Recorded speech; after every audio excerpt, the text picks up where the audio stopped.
今天更新几个速成菜，看起来不简单，但其实很简单。怕被窝里偷摸学，过年惊艳一下全家啊！先来一个红酒炖牛肉，焯好水，牛肉下点油，下点姜，炒1-2分钟，然后下胡萝卜、洋葱块，简单扒拉扒拉，1小勺的番茄酱，糖盐、黑胡椒碎，炒个底味儿，放一个切块的柿子和1块黄油，再来大半瓶红酒，珐琅锅炖2小时。出锅之前调着咸淡就完事儿了。红酒选便宜的就行。我这好像是参加我老丈人婚礼顺回来的。再来个椒盐皮皮虾，把扎手地方都搅去，然后撒点玉米淀粉，抖成这个样就行。等油冒烟了，下锅炸1-2分钟，熟了就捞出来，然后让油再烧冒烟，再炸30秒，留非常少的油炒青酱油葱末，把皮皮虾倒回来，就撒很多的椒盐就完事儿了。要是过年家里吃饭人多吧，可以来个年夜饭大礼包。我这个是588的套餐，相当于人均70多块钱，我也不用费啥事儿就能整一桌子，而且好东西还挺多的，有这个大厨级的佛跳墙，还有花雕大闸蟹，这个黄的非常满，这个整条的烤鳗鱼也特别入味儿，其他的菜简单配配颜色就非常好了。反正我觉得吧，这东西在家就是很方便，过年串门拿着也挺有面子。然后我二大爷最近有几颗牙情况不太乐观，可能又不行了，我给来了一个口蘑汤，还做了一个蒜蓉龙利鱼。但这菜吧，简单是简单，但有个毛病，就是他妈费饭的。来吧，上家了，佛墙、大闸、粑饭、红甲、爆肉、烤鳗、蒜蓉、剁鱼、蘑汤、参粥、红牛、椒皮。完，今天这不都速成菜吗？吃饭也早。我奶说多长时间都没捞着玩了，咱们抓紧娱乐娱乐。你不吱声，你看谁？主食我咋呢？你嗨，玩赖了这是。我怎么这玩赖了？那你不要玩赖啥？人家到这儿就不吱声了，你。不是，就是他说了，他也没吱声，我也没吱声，你这。那他不吱声就是不要呗。我奶最后10分惜败，又是一个不眠夜呀。大包子、大肘子，争做我奶的好孙子。快过节了，给我奶送点饭，提前让他感受一下节日的快乐，让我爷爷踏实过个节。你要明白这里的逻辑啊，做点好吃的，让我奶快乐，让我爷踏实。我奶这2年对月饼没啥兴趣了，五仁的、枣泥的都不乐意吃了。我说奶，你就实在说吧，你到底想吃啥馅的？我奶说有没有那个白皮的大肉粒馅的月饼？老太太最近假牙松了，就做点软乎的，蒸了一个豆腐鸡蛋糕。本来想做烧鸡来着，大家伙直接干成扒鸡了。狮子头也没做纯肉的，和了一不少豆腐。这家越和越出数，本来是4洗丸子，现在成7洗丸子了。早上我问我奶，我说你这牙现在还能吃肘子吗？我奶说你做成老汤肘子，我先吃皮儿，肉我先冻起来。你要相信我的实力，等新牙到了，我还能支棱起来。我弟最近在得物买个拍立得，寻思这2天放假出去玩照相使，好看实用，还有整套的贴纸配件，挺划算的，你们可以去评论区看看。我说你多照2张大肘子贴你老冰箱门上，以后让他望肘止馋。你咋才来呢？上个礼拜的肉我都消化没了。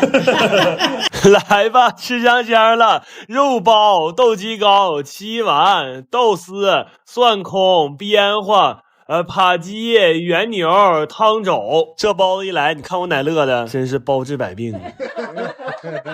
和400人一起去露营是一种什么样的体验呢？事情是这样的，我最近做了一个以物换物的露营活动，我们打算做300斤酸梅汤和600斤周黑鸭去和大家交换食物。不过计划的挺好的，做的时候却遇到特别多的意外。先是因为下大雨，导致酸梅汤的原料送不到了，我们后来跑了半个哈尔滨的中药店才把这些东西都买齐，然后准备熬汤和洗鸭货的时候，家里又停水了。无奈之下，我们只能搬着这700-800斤东西去我妈家求救。结果刚收拾了2个小时，这边又停水了。我当时看着那水龙头，我都快哭了。我寻这也不是本命年呢，怎么能他妈这么背呢？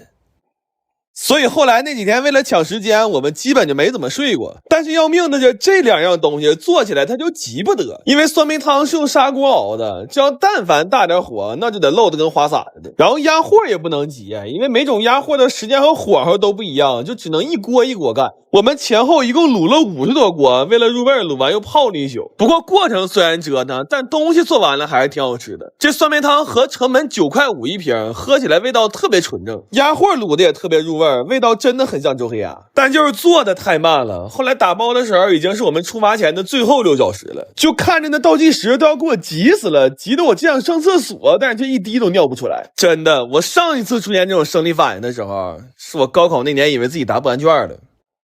然后早上4点多天刚亮的时候，我们就准备出发了。带这么多东西出门，多亏了这家庭6座豪华 SUV 理想 L8了，超大后备箱特别能装，而且还有大床模式，玩累了可以直接躺着用3屏联播看视频，这也太爽了。露营模式还能对外放电，这绝对是家庭首选了。欢迎狗送乘坐副驾，希望驴们露营玩得愉快。到这之后，我们把天幕支上了，就开始等着大家来了。我们这个活动的规则很简单，就是哪怕只带一块口香糖来，也可以换走一份我们做的吃的。其实这个活动有且只有一个参与门槛，就是玩的高兴。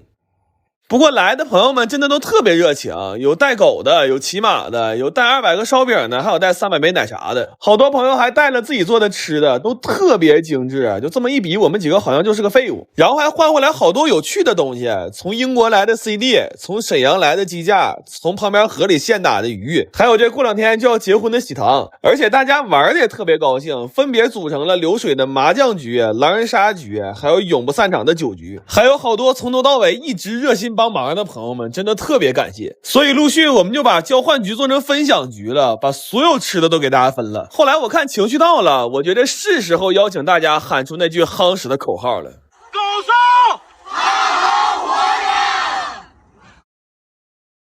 我前段时间被一个视频种草了富平柿子饼，那柿子饼金黄金黄的，掰开还有点流心的状态，看着可狗馋坏了。所以我买了400斤富平柿子，我寻思我也在家做点。但是这玩意在家做很麻烦，因为没有什么太趁手的工具。这1500多个柿子，我们愣是一个一个拿挠子削的皮。而且这柿子饼在晾的时候，对温度和湿度都有很严格的要求。但是11月份的哈尔滨晚上已经零下了，就是它极有可能还没等晾成柿子饼呢，就先奔冻柿子去了。所以我们就白天拿在外面晾，晚上再搬回来开窗通风。就这么折腾了3天之后，柿子还真是一个都没动，但我们算是彻底凉透了。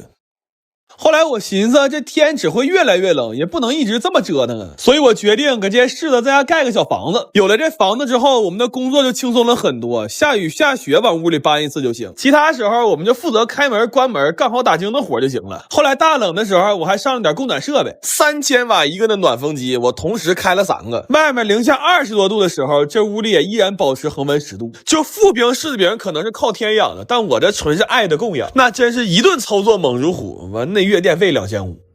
这柿子晾到缩水2/3的时候，再等几天就可以挑软柿子捏了。然后这几天没啥事儿，我就整了点寻味吃的螺蛳粉肥牛火锅，1块钱就到手这一大箱。这一份里有2大块猪蹄儿、4只鸭掌，还有满满一锅肥牛和配菜，味儿也特别正。他们家的花椒鸡海鲜火锅也是汤浓味鲜，还有这半只鸡拉面也真的有半只鸡在里边。现在拼多多有1万个试吃名额，每个名额9盒3个口味，链接我放评论区置顶了，链接在就是还有名额可以抢，你们快去看看吧。然后也就是在这几天里，我发现试盆里陆续多了好多这样空声，问谁都说不知道，于是我干脆上了50把锁，每人分了10把钥匙。我算是品出来了，对于互相不信任来说，唯一的解决办法就是互相制约。